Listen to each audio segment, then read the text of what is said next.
Hey guys, what's up? It's G Shadow. Welcome back to Let's Play Mike Tyson's Punch-Out.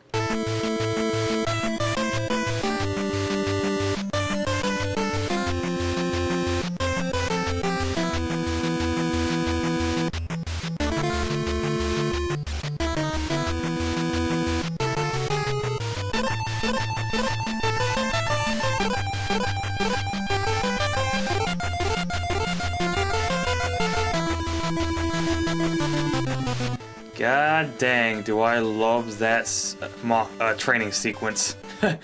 So now we made it to the major circuit, so now we are taking on Don Flamenco. And I think Don Flamenco is not that much of a challenge at all. He is definitely one of the easiest boxers in the whole game, and I'm going to show you why. So basically, Don Flamenco's gimmick is that you have to hit him first, so that way he attacks. And once he attacks once, just once, you can just start punching him infinitely. Yeah, you can punch this guy infinitely in the face. It's pathetic. This guy's a joke. And that actually knocked him out in like before a minute. He's really that easy. There's really not much I can say about him. Once he does an uppercut, boom, you can just wail on him infinitely. So in that aspect, I find Don Flamenco to be even easier than Glass Joe. And of course right here, I knock him out for good. Yeah, that's how fast you can end the fight if you're really, really good at this game. But yeah, Don Flamenco's a joke. He's probably even easier than Glass Joe if you want my honest opinion. Because you can just, after one punch, you can just infinitely, like, punch him to death. It's absolutely pathetic. But don't worry, this is where the game starts to get a little bit more challenging. So our next opponent is King Hippo. King Hippo's gimmick is basically you have to wait until he's about to strike.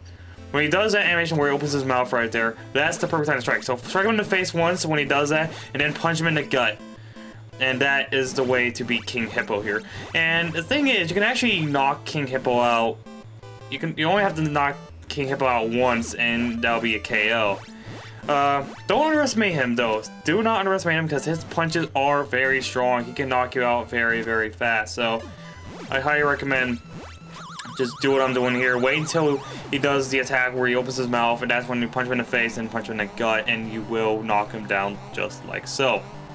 So I already explained the hearts that are next to the star thing up there. Basically, the hearts are your stamina. Basically, every time you block, or every time you get blocked, your punches get blocked, you lose a point off your stamina points. And if you lose all your points in that stamina meter, I guess that's what it is, a stamina meter, you will tire out, and then you won't be able to throw a punch. And that will give the opponent a lot of time to wail on you. So when that happens, my best advice is just try and dodge. So here is a Great Tiger.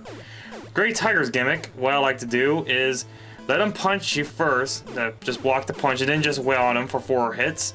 And that's basically the first half of his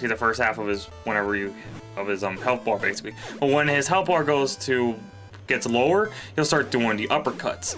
And this is when it gets really easy because he'll just constantly do the uppercuts over and over again. He'll always do one on the left, and he'll always do one on the right. So in that pattern. So basically, it is really not that challenging either. The only thing that's really irritating about this guy though is his ultimate attack, which I think he's going to show off soon.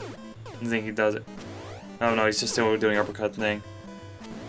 Still doing the uppercut thing. Or of that. Oh, okay, no, okay, so he didn't do it this time. But basically, what he does is that he'll basically do this weird teleportation attack, where he goes all over the room and try to confuse you. And basically, all he has to do is just block all of his incoming punches.